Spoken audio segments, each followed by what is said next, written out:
साहेब, काल Asia cup मध्ये भारत विरुद्ध पाकिस्तान सामना अखेर पार पडला. शिवसेना युपीटीने निदर्शनं केली, पण जसं सैन्यानं पाकिस्तानात घुसून आपल्या भारतीय सैन्यानं जशी धूळ चारली पाकिस्तानी सैन्यात, तशी भारतीय संघानेही एशिया कप मध्ये पाकिस्तानी संघाला धूळ चारली. तुम्ही फार चुकीचं बोलताय. पाकिस्तान बरोबर खेळणं हाच अपराध आणि देशद्रोह आहे. धूळ चारणं, जिंकणं, जिंकल्यावरती पापक्षालन होणं, का काल पाकिस्तान बरोबर खेळून काय जो आपला काय भारतीय संघ जिंकला असं म्हणता, आम्ही तर काय पाहिलं नाही अजून. त्याच्यामुळे काय 25-26 आमच्या महिलांचं उडाडलेलं कुंकू परत आलं का? काय काय भरपाई काय झाली? मुळात मुद्दा पाकिस्तान बरोबर न खेळण्याचा, पाकिस्तान बरोबर हरण्या जिंकण्याचा नाही या क्रिकेटच्या मैदानावर. कोणी जर असं म्हणत असेल तो मूर्खपणा आहे. कसले पाकिस्तान बरोबर मैदानात खेळताय आणि जिंकल्यावरती पाकिस्तानला घुसून मारलाय म्हणताय? पाकिस्तानला घुसून मारण्याची संधी आली असताना भारतीय जनता पक्षाच्या सरकारनं माघार घेतली. याच्यावर प्रश्न विचारा. बलुचिस्तान वगैरे वगैरे वगैरे अगदी इस्लामाबाद पर्यंत जाणार होते ना, कंबरड मोडणार होते. क्रिकेटच्या मैदानावरती काय फिक्सिंगची मॅच होती पूर्णपणे. मी काल म्हटलं 1.5 लाख कोटीचा जुगार कालच्या मॅचवर खेळला गेला. कदाचित पाकिस्तानला सुद्धा त्यातले पैसे मिळाले असते. कालच्या मॅचनी पाकिस्तान क्रिकेट बोर्डाला किमान 1,000 कोटी मिळाले. तुम्ही पाकिस्तानला जागतिक बँकेकडून कर्ज मिळू नये, IMF कडून कर्ज मिळू नये, एशिया डेव्हलपमेंट बँकेकडून कर्ज मिळू नये म्हणून आपण प्रयत्न करत होतो का? तर हा जो पैसा आहे, हा पैसा पाकिस्तानला जर मिळाला कर्ज रूपाने, तर ते दहशतवादामध्ये गुंतवणूक करते भारताविरुद्ध. ही कोणाची भूमिका होती? ही भारताची भूमिका आहे, ही मोदींची भूमिका आहे. आणि त्याच पाकिस्तान क्रिकेट बोर्डला काल 1,000 कोटी रुपये तुम्ही दिले, मिळवून दिले. मग हे पैसे कुठे जाणार आहेत? शिवाय 1.5 लाख कोटीचा जो जुगार खेळला गेला कालच्या मॅचवर, मॅच फिक्सिंगच्या, त्यातला मिळणारा काही 1,000 कोटी कुठे गेले? पाकिस्तानात गेले. तुम्ही पाकिस्तानला आर्थिकदृष्ट्या आमच्या विरुद्ध लढण्यासाठी, आमच्या महिलांचं कुंकू पुसण्यासाठी सक्षम करताय. याच्यावर बोला. पाकिस्तान जिंकला हरला आम्हाला काय फरक पडत नाही. आम्ही कालच्या मॅचवर थुंकतो आम्ही अशा मॅचवर. 26 महिलांचं कुंकू उजाड करून त्यांच्याशी तुम्ही क्रिकेट खेळताय. लाजा वाटत नाही का तुम्हाला? खरं म्हणजे मीडियाने असे प्रश्नही विचारू नयेत अशा प्रकारचे. हा पैसे 1.5 लाख कोटीचा जुगार, 1.5 लाख कोटीचं गॅमलिंग कालच्या मॅचवर झालं. 1.5 लाख कोटीचं. आणि अधिकृतपणे कालच्या सामन्यातला 1,000 कोटी रुपये पाकिस्तान क्रिकेट बोर्डाला मिळाले.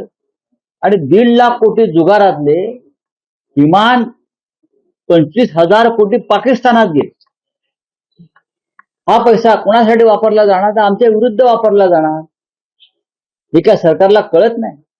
हे काय गृहमंत्री अमित शहाना कळत नाही? हे काय जय शहाना कळत नाही?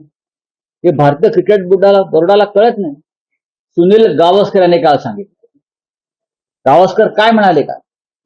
सुनील गावस्कर काल म्हणाले की भारतीय क्रिकेट संघाची खेळण्याची इच्छा नसली तरी सरकारने खेळायला भाग पाडलं, सरकारने परवानगी दिली. सरकारने जर हा सामना खेळायला परवानगी दिली नसती तर भारतीय क्रिकेट संघ खेळला नसता. हे सुनील गावस्कर सारखा एक टोलेजंग क्रिकेटपटू सांगतो. लक्षात घ्या. आता isakal.com आहे देशातील नंबर 1 ची मराठी न्यूज वेबसाईट. प्रत्येक अपडेटसाठी isakal.com ला नक्की भेट द्या.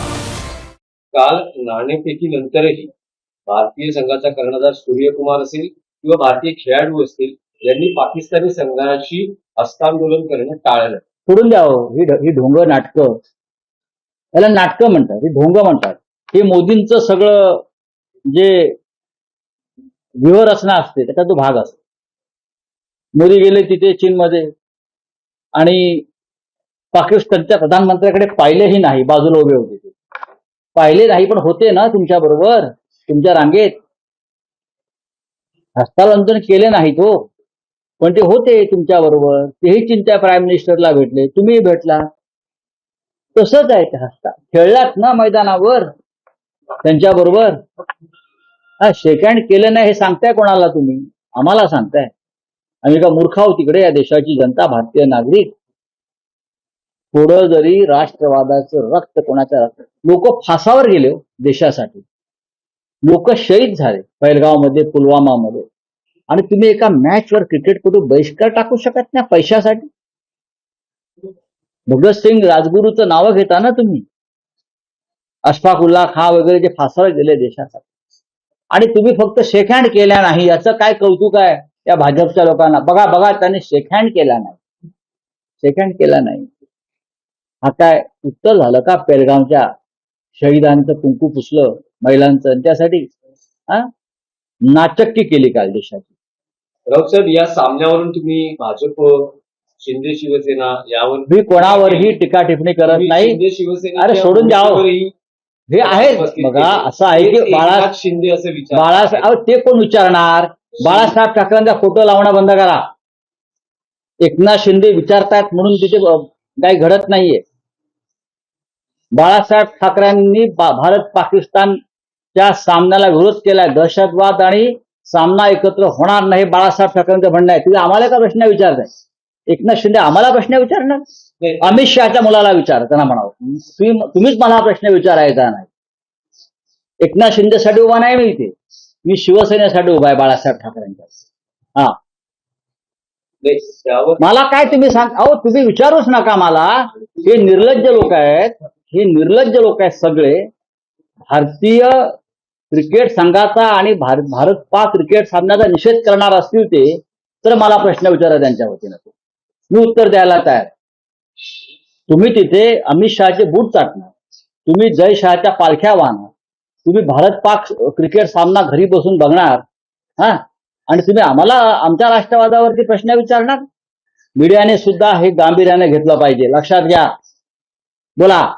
साहेब, आणखी एक राज्यातला विषय आहे की जे एकूण जातीपातीचं राजकारण सुरू आहे, त्यावर शरद पवार असं म्हणतात की राज्यातली सामाजिक ऐक्याची वीण उसवली जाते, चिंता व्यक्त केली आहे. तर दुसरीकडे देवेंद्र फडणवीस जे राज्याचे मुख्यमंत्री आहेत ते म्हणतात शरद पवारांचं हे विधान म्हणजे एक्स ला वाय ला एक्स सारखं असं. मग मोदी काय करतायत? अमित शहा काय करतायत? राष्ट्रवादावरती प्रवचनं झोडायची, हा, आणि पाकिस्तान बरोबर क्रिकेटचे सामने खेळायचे. हे भारताची एक्स वाय झेडच आहे ना केलेली त्यांनी. मी दुसरा शब्द वापरणार नाही. भारताच्या राष्ट्रभक्तीची, हिंदुत्वाची त्याने एक्स वाय झेडच केलेली आहे. देवेंद्र फडणवीस यांनी ह्याच्यावर जरा बोललं तर बरं होईल. शरद पवारांसारखं नेतृत्व महाराष्ट्रात आहे यशवंतराव चव्हाणांनंतर. तुमच्यात असे फुलेजंग पर्सनॅलिटी निर्माण झाल्या नाहीत, ही तुमची पोटदुखी आहे. ज्या शरद पवार साहेबांनी महाराष्ट्राला एक दिशा द्यायचा नक्कीच प्रयत्न केलेला आहे. राजकीय वैचारिक मतभेद असू शकतात हो, पण अजून तुम्हाला मोदीने पंतप्रधानपदी चिटकवलंय म्हणून तुम्ही नेत्या. तुम्ही काय सहकर्तृत्वावर झालेले नाही. तुम्हाला मोदीने जसं पूर्वीच्या काळामध्ये सरकारी खात्यात चिटकवायचे, मंत्री वगैरे मुख्यमंत्री ओळखीने, याला पोस्टात चिटकवलं, याला PWD मध्ये चिटकवलं, तसं त्यांना मुख्यमंत्री पदाच्या कार्यालयात चिटकवलंय म्हणून तुम्ही नेते आहे. यशवंतराव चव्हाणांपासून बाळासाहेब ठाकरेंपर्यंत, शरद पवारांपर्यंत ही नेतृत्व जनतेने निर्माण केली. ही कर्तबगार नेतृत्व, लक्षात घ्या. चिटकवलेली नेतृत्व नाही तुमच्यासाठी, नोकऱ्या चिटकवतात तशा. सोडून द्या, चला. हा, हिंदी की बात बोलिए. क्या हिंदी? हा, लोढांनी काल एका समुद्र खाण्याचं उद्घाटन केलंय. देवेंद्र फडणवीसांचं काय म्हणणं याच्यावरती आहे? सुप्रीम हायकोर्टाचा निर्णय तुम्हाला मान्य नाही का? तुम्हाला महाराष्ट्रातल्या जनतेचा आरोग्याचा विषय मान्य नाही का? हा, लोढा साहित्य संघाच्या निवडणुकीत जाऊन मतदान करतात, त्यांचा आणि साहित्य संघाचा संबंध काय? काय तो भूखंड पण जातोय आमचा? मुंबईतल्या प्रतिष्ठित ज्या मराठी संस्था आहेत आणि त्यांच्या जागा मोक्याच्या जागी आहे, तिथे देवेंद्र फडणवीस यांचे निकटचे बिल्डर राजकीय लॉबी आहे, त्यांचं लक्ष आहे. त्याच्यामध्ये साहित्य संघ, मुंबई मराठी पत्रकार संघाची आझाद मैदानाची जागा, मुंबई मराठी ग्रंथ संग्रहालयाची जागा. बरं, इथे हे सगळे लोक घुसून मराठी माणसाच्या या शिवाजी मंदिर या सगळ्या जागांवरती अशा पद्धतीनं हळूहळू गोगलगाईच्या पायानं कब्जा करून लोकशाहीचं नाव घेऊन ते कधी झाले मतदार साहित्य संघाचे. कसलं पॅनल, कोण आहे ते, कोणती लॉबी? भालेरावांच्या नावानं ज्यांनी साहित्य संघ स्थापन केला त्यांच्या नावानं एक पॅनल डुप्लिकेट उभं करून बोगस मतदार निर्माण करून साहित्य संघाची जागा तुम्ही ताब्यात घेताय. मराठी माणसाच्या अस्मितेची जागा आहे. पत्रकार संघाच्या जागेवर सुद्धा लक्ष आहे. मुंबई मराठी पत्रकार संघाने प्रेस क्लब डेव्हलपमेंटच्या नावाखाली, मला मी आता सांगतोय, मुंबई मराठी ग्रंथ संग्रहालय ही प्रतिष्ठित संस्था आहे. दादर सार्वजनिक वाचनालयाची इमारत, या सगळ्या जागांवर हे जे फडणवीस यांच्या भोवती जे कोंडाळा आहे बिल्डरांचं, अमराठी, त्यांचं लक्ष आहे. अत्यंत धोकादायक असा विषय आहे, गंभीर विषय आहे. आणि यासाठीच उद्धव ठाकरेवर राज ठाकरे यांना एकत्र येऊन लढावं लागतंय. बोलिए, मैं उसके बारे में बोलूंगा. बोलिए.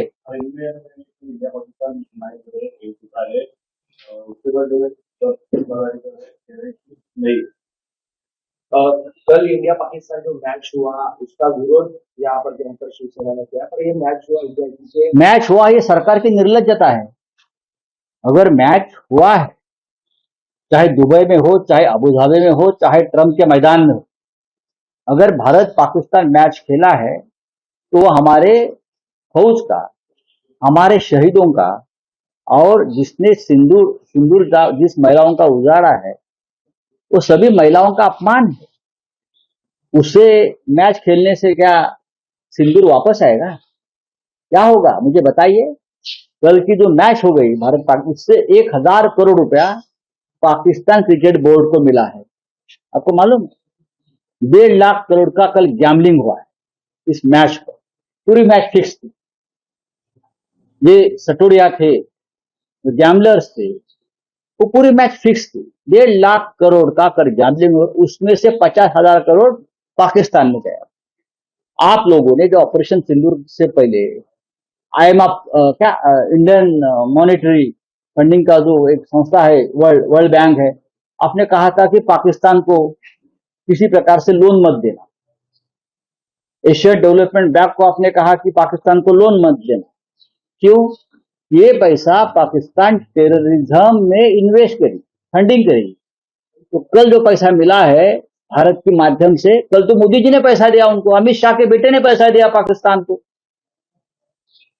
गृहमंत्री ने पैसा दिया पाकिस्तान को. वो पैसा कहां जाएगा? फिर वो पैसा भी टेररिज्म में आएगा ना. तो ये निर्लज्जता है. जिस तरह से कल पाकिस्तान के साथ मैच को खिलाया गया, खेलने को, सुनील गावस्कर का मैं अभिनंदन करता हूं. कल गावस्कर जी ने कहा है कि भारत का जो भारतीय क्रिकेट टीम है, अगर उसे कहा जाता है कि आप मत खेलो तो हम नहीं खेलते. लेकिन ये भारत सरकार ने परमिशन दिया स्पेशल खेलने के लिए. ये भारत सरकार की इच्छा थी कि पाकिस्तान के साथ क्रिकेट खेले. पाकिस्तान के क्रिकेट बोर्ड को 1000 करोड़ मिले और 1.5 लाख करोड़ का जो गैम्बलिंग हो गया है उससे जो 50,000 करोड़ मिलने वाला है वो भी मिले, और पाकिस्तान का टेररिज्म मजबूत हो और हिंदुस्तान में हमला करे. हमला करने के बाद हम उसका पॉलिटिकल फायदा उठाकर चुनाव में जाएंगे. ये उनकी रणनीति है. Thank you very much. देश विदेशातील प्रत्येक घडामोडींचे लाईव्ह अपडेट मिळवण्यासाठी आता साम टीव्हीच्या सर्व सोशल मीडिया प्लॅटफॉर्मला लाईक, फॉलो आणि सबस्क्राईब करा. तसंच सर्व नोटिफिकेशनसाठी बेल आयकॉन प्रेस करायला विसरू नका.